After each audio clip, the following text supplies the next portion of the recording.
The Bobbsey Twins by Laura Lee Hope. The Bobbsey Twins, or Merry Days Indoors and Out. Chapter 4. The Broken Window.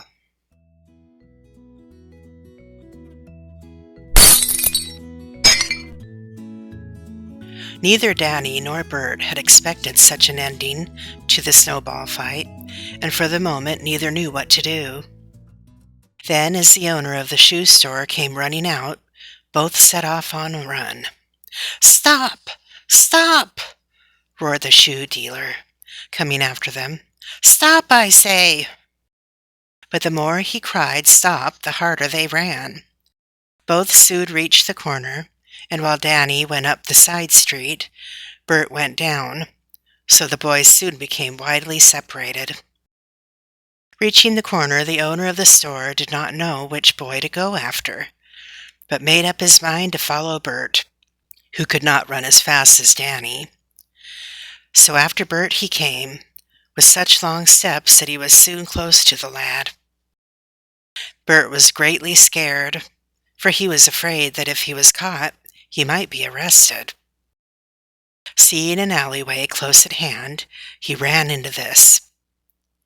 At the back was a fence, and with all speed he climbed up and let himself down on the other side. Then he ran around a corner of a barn, through another alleyway, and into a street leading home. The shoe dealer might have followed, but he suddenly remembered that he had left the store unprotected, and that somebody might come in and run off with his stock and his money. So he went back in a hurry, and the chase came to an end. When Bert got home, he was all out of breath, and his legs trembled so he could scarcely stand. Nan had just arrived, and the family were preparing to sit down to lunch. "Why, Bert, why do you run so hard?" protested his mother. "You must not do it. If you breathe in so much cold air, you may take cold." "Oh, I'm all right," he panted, and started to drop into a seat, but Mrs. Bobbsey made him go up to the bathroom and wash up and comb his hair. Poor Bert was in a fever of anxiety all through the meal. Every instant he expected to hear the front doorbell ring and find there a policeman to take him to the station house. He could scarcely eat a mouthful. "What's the matter? Do you feel sick?" asked the father. "No, I'm not sick," he answered. "You play altogether too hard. Take it easy. The snow will last a long time," went on Mr. Bobbsey. After lunch, Bert did not dare go back to school, but he could think of no excuse for staying home, and at last set off in company with Nan. He looked around for Danny, but the big lad did not show himself. "What's the matter with you, Bert?" questioned his twin sister as they trudged along. "Nothing is the matter, Nan." "But there is. You act so strange." I don't feel very good." "Then you did run too hard after all." "It wasn't that, Nan." Bert looked around him. "Do you see anything of Danny Rugg?" "No." Nan stopped short. "Bert Bobbsey, did you have a fight with him?"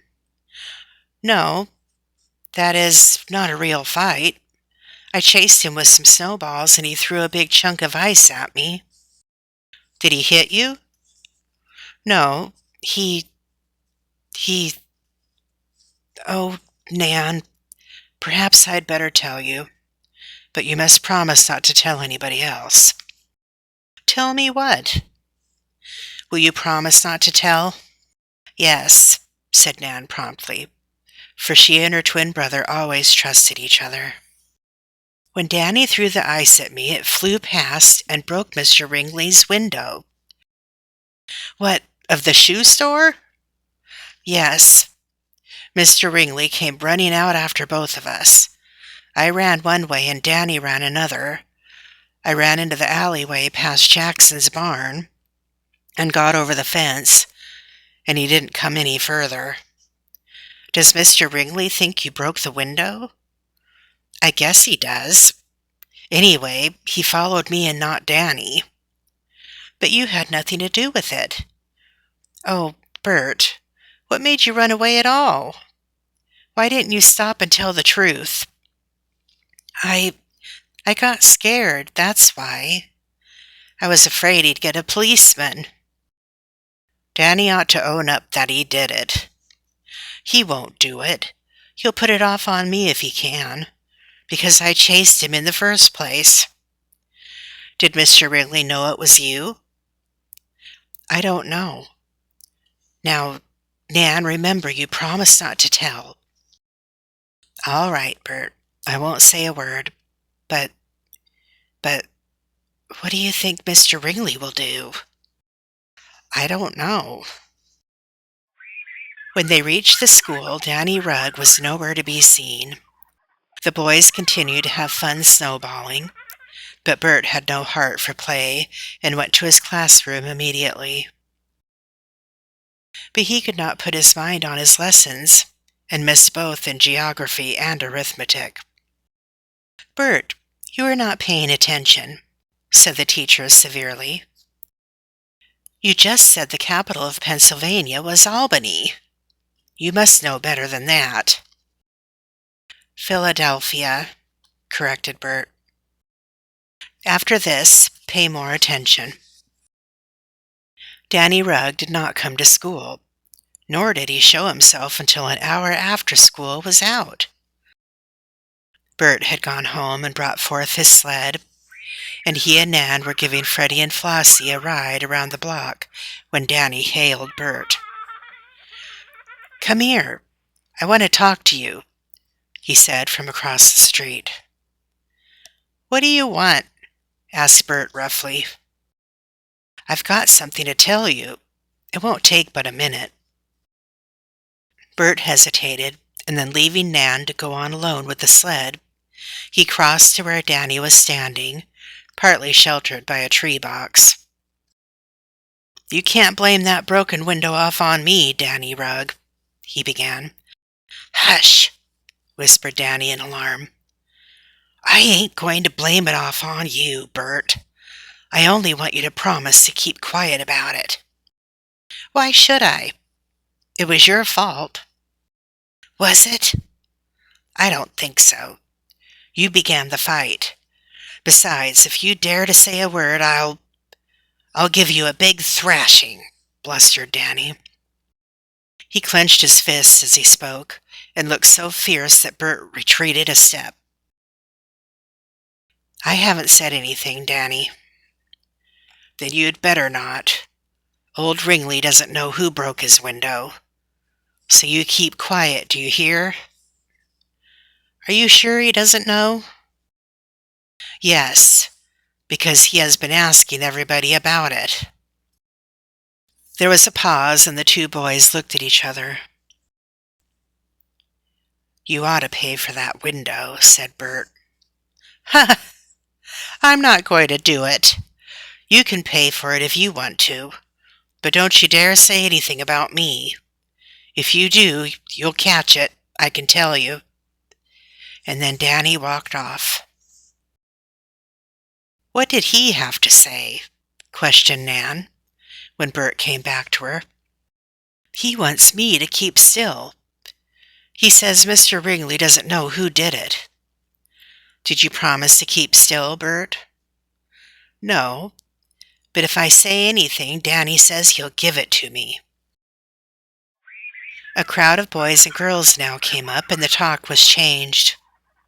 All were having a merry time in the snow, and for the time being, Bert forgot his troubles.